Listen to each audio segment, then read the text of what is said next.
Bap, on se retrouve aujourd'hui pour une nouvelle vidéo. Donc j'espère que vous allez bien. Aujourd'hui on va faire une comparaison entre les Abarth d'origine. Donc ici on a une Abarth 1,4 litre d'origine en 135 chevaux. Là on a une Abarth très bien préparée, je vous garde le mystère pour l'instant. Et enfin mon Abarth du coup en 135 chevaux d'origine également.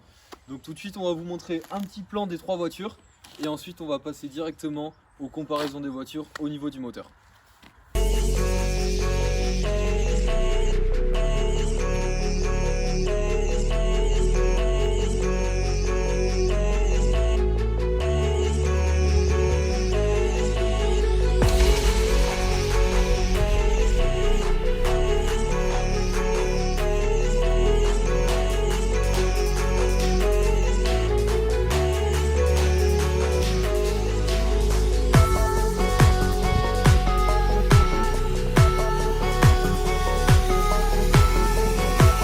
Donc là on va laisser Lucas nous expliquer un peu tout ce qu'il a fait sur son Abarth au niveau moteur, puisque comme vous pouvez le voir, il y a énormément de choses qui ont été changées, voire presque tout.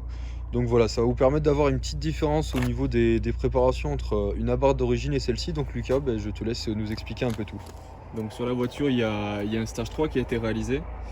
Donc au niveau du turbo qui est juste ici, c'est un Garrett qui est hybride. Donc en fait, il garde les corps d'origine d'un Garrett. Donc d'extérieur, ça reste un 1446 classique qui a se monté sur les Abarth. C'est les roues en fait internes qui ont été modifiées pour sortir plus de puissance tout simplement.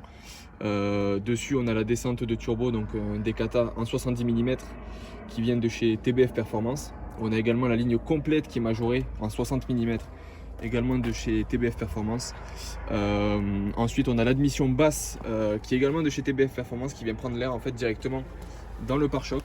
Donc l'entrée d'air est ici, même juste en bas, donc on vient vraiment récupérer que de l'air frais. Il n'y a pas du tout d'air chaud qui rentre dans l'admission, donc c'est vraiment le top. Dessus il y a également donc un échangeur TBF Performance en 9 litres. Partie de l'injection, on a des injecteurs juste ici, donc qui sont des 630 cc, des Bosch. On a également aussi donc toutes les durites d'eau en renforcé en silicone, le petit bocal d'eau en aluminium. Ça c'est juste le petit côté esthétique, pas de grande importance sur le point de vue mécanique, c'est surtout de l'esthétique. La dump valve Bonalume, donc c'est la switch, celle-ci on a la possibilité de régler si on veut le pchit ou pas, donc si on veut le recyclage en interne ou le dégazage du gaz, avec le petit pop-off mis dessus.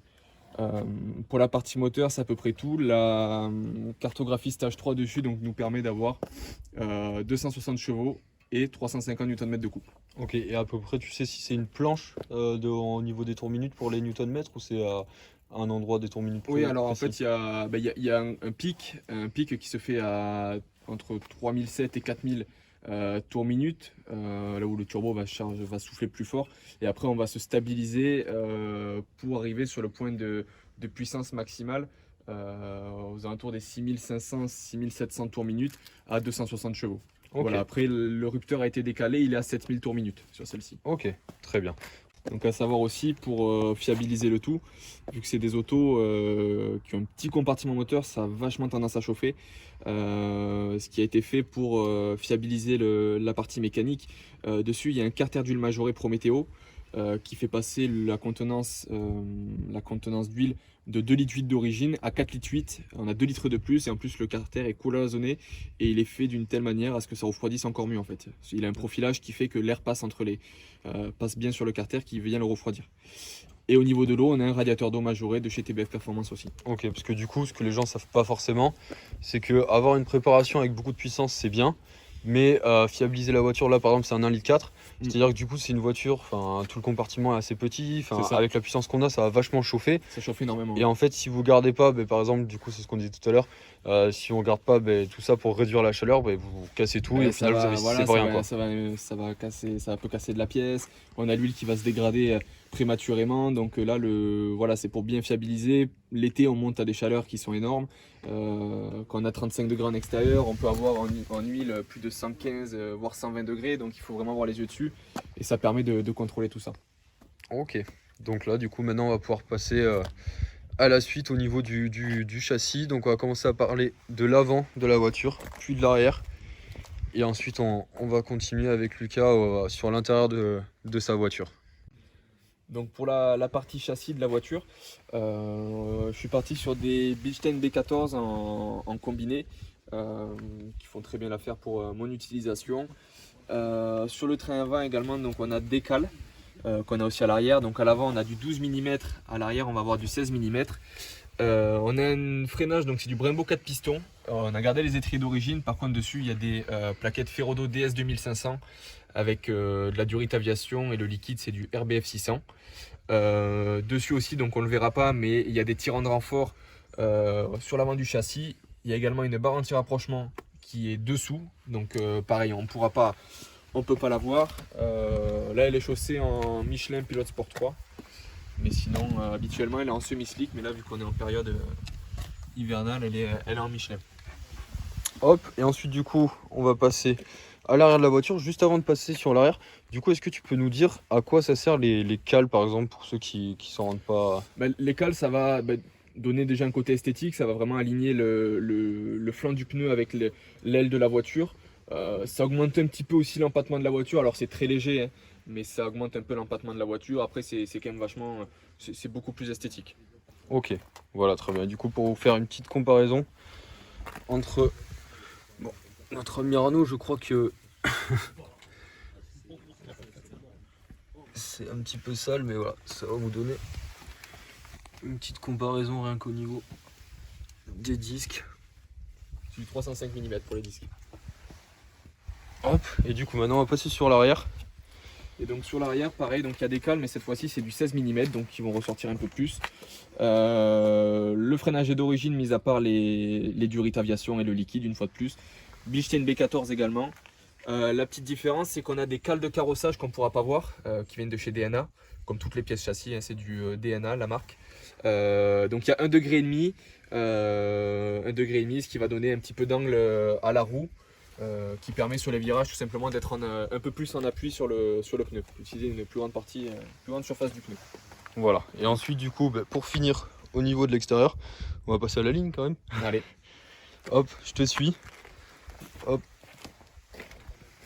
Donc la ligne, oui, c'est une complète TBF Performance sauf les sorties qui sont faites maison. Donc c'est du 114 mm qui ont été adaptés.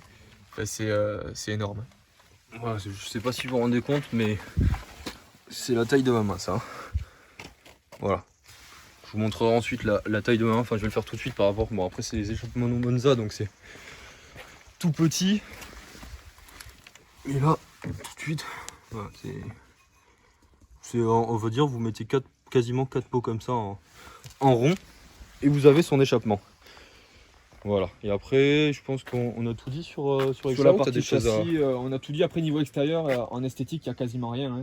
Tout est d'origine, mis à part quelques petits détails que j'ai fait, mais après tout ce qui est les bandes d'Abarth noires c'est d'origine. Moi j'ai juste peint donc les petits logos 595, bon c'est un peu parti mais j'avais peint en noir. Pareil à l'arrière le 595 Competition qui avait été peint en noir, mais sinon niveau esthétique il n'y a rien qui a été modifié, la voiture est entièrement d'origine en esthétique.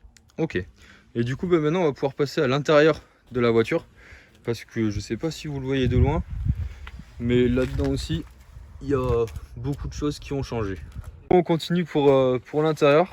Bon, je te laisse me dire tout ça Lucas. Donc sur l'intérieur il y a quelques modifs, il y a un arceau Sparco en 4-, donc qui vient se fixer sur les supports de banquette d'origine. Qui vient rigidifier un petit peu la voiture, c'est pas flagrant non plus mais ça vient un peu rigidifier. Alors là ils y sont pas, mais normalement j'ai les harnais quand je vais sur piste.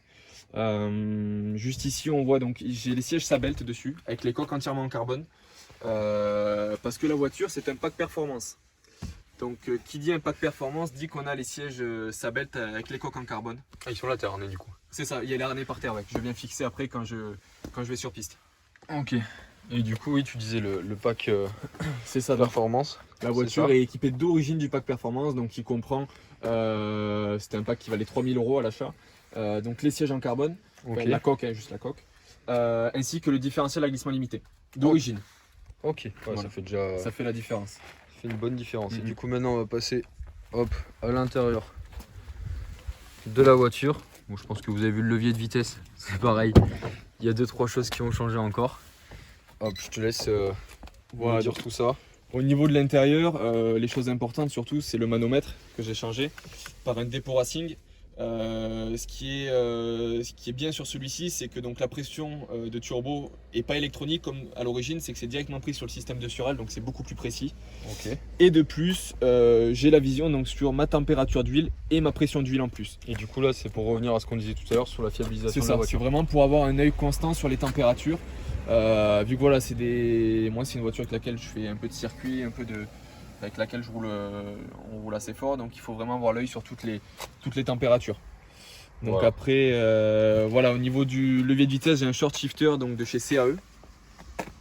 Donc qui vient vraiment réduire la course du passage de vitesse et c'est beaucoup plus précis. Du coup, est-ce que ça...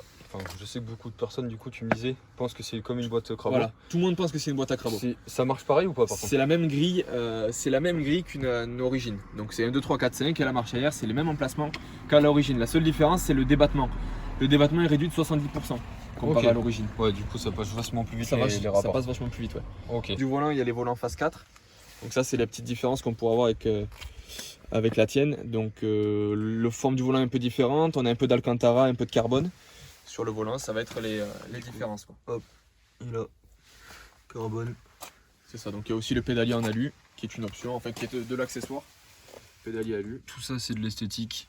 Mais bon, C'est ça. ça change quand même pas mal. C'est Et ça, après, c'est ça. il y a surtout ce qui change, du coup. Tout ce Ouais, qui est c'est tableau de bord au milieu. l'infodivertissement. Donc déjà, on a l'écran qui est digital et pas à aiguille. Sur les anciennes, c'était à aiguille, là, c'est digital. On a donc les tours minutes, la vitesse, tous les indicateurs. On montrera juste après. Ouais. Et après le GPS. Les plus récentes ont le système CarPlay, moi elle a pas parce que c'est une 2016, c'est les premières phase 4 qui sont sorties. C'est vraiment la transition, donc j'avais pas le CarPlay. La clim auto, enfin ce genre d'équipement qui est en plus. Ok. Du coup, est-ce que tu pourrais donner à peu près un ordre d'idée au niveau du chiffrage de ce que ça t'a coûté? Ouais, bien sûr. Alors au niveau des pièces, pièces sans montage, parce que le montage c'est moi qui l'ai fait. Donc j'aurais pas d'idée de prix en termes de main d'œuvre, mais en termes de pièces, il y en a entre, si je le chiffre, elle est entre 7 et 9 000 euros. Et après, il y a surtout de la cartographie aussi. Il y a aussi un billet en cartographie, ça va dépendre des mappeurs. Voilà, ça dépend des mappeurs. D'accord. Donc on est au total, le projet au total, on s'approche des 10 000 euros. Voilà, ce qui fait, pour certains, ça représente un sacré coût. Mais voilà, c'est ce qu'on disait tout à l'heure. Par exemple, vous prenez un véhicule équivalent, mais en allemande. Vous pouvez bien rajouter, pour faire la même prépa, entre guillemets, hein, rajouter facilement un billet de 5 000 euros de plus. Voilà. C'est sûr, après, bon, les gains ne seront pas les mêmes, mais on est sur un 1,4 litre, donc c'est sûr qu'on peut pas sortir 350 chevaux du moteur. Enfin, on peut en sortir, mais il y a encore beaucoup plus de modifications, tout ça. Donc c'est vrai que le prix peut paraître démesuré par rapport au gain. C'est sûr, c'est qu'un gain de 80 chevaux.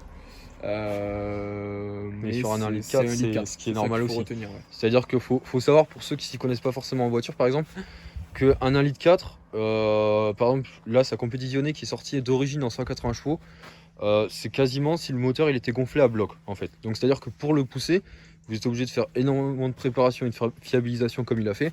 Et ça aide pour grappiller à chaque fois quelques chevaux. Mais qui dit en général un moteur qui est petit, donc par exemple un L4, va avec le fait que la voiture soit aussi très petite et donc très légère. C'est ça. Donc ça veut dire que ce qu'il faut Le voir, ressenti, c'est pas que les chevaux, c'est le rapport poids-puissance aussi. Voilà, le ressenti sur route, la voiture est hyper raide, donc c'est un ensemble en fait qu'il faut voir.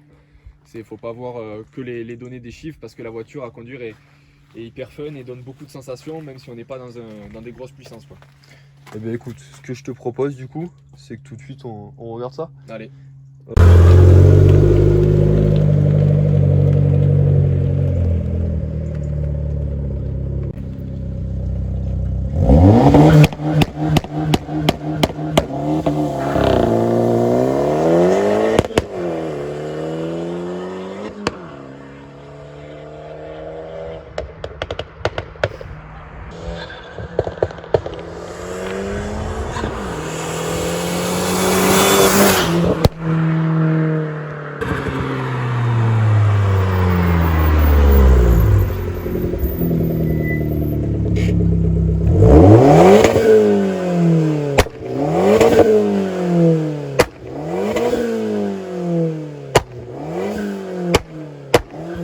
Du coup on se retrouve dans l'essai.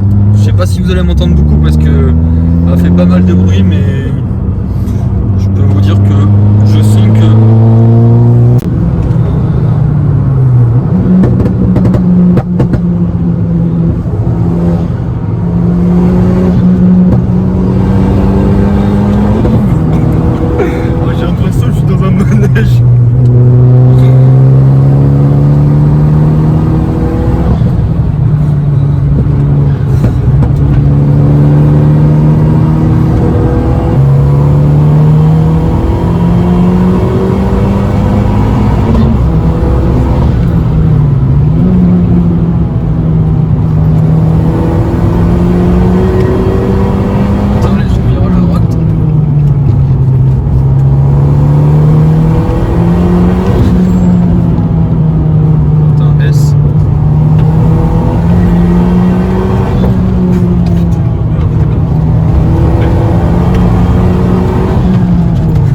mentir, il m'en a mis plein la vue. À des moments j'ai cru que j'allais finir dans le fossé, mais il tape tellement bien le volant. Et comme il disait, il fait du circuit, etc. Et franchement, on voit bien la différence. Et sachez que sur la route, faites toujours attention, on préfère le dire quand même. Mais faut jamais avoir la confiance au volant. Ouais, je préfère le dire. Mais en tout cas, savoir rattraper une voiture et contrôler une voiture, c'est quand même très important. Et je peux vous dire que les sensations que j'ai eues dans cette Abarth, c'était juste impressionnant. C'est-à-dire que la différence entre les deux, c'est même pas comparable. Voilà. En fait, quand on voit que sur une préparation, il y a 10 000 € de prépa, en fait, c'est comme si vous achetez entre guillemets une deuxième Abarth, hein, je vais vous le dire, c'est comme si vous faites une fusion entre deux Pokémon. Enfin, désolé pour la métaphore, mais là on se rend compte vraiment plutôt que ça n'a plus rien à voir. En fait, tout a changé, il reste juste l'Abarth en elle-même, certes, mais c'est juste impressionnant. Enfin, j'ai même pas les mots pour décrire tellement ça m'a surpris. Bon, du coup, la qualité de la vidéo à certains moments sera un peu défectueuse au vu qu'il faisait un peu nuit, ça se couche assez tôt le soleil. Du coup, j'ai essayé de vous montrer au maximum mes réactions dans la voiture aussi. Et je remercie encore Lucas, où je mettrai son Instagram ici pour ceux qui veulent aller le suivre, ou si vous avez des questions de préparation. Ou alors si vous voulez acheter une Abarth neuve même, parce que il vend des Abarth et des Fiat, voilà. Et en tout cas, si ça vous a plu, pensez à mettre un pouce bleu, à vous abonner, et n'hésitez pas à mettre des commentaires de tout type. Et en tout cas, je vous dis ciao ciao l'équipe, à bientôt.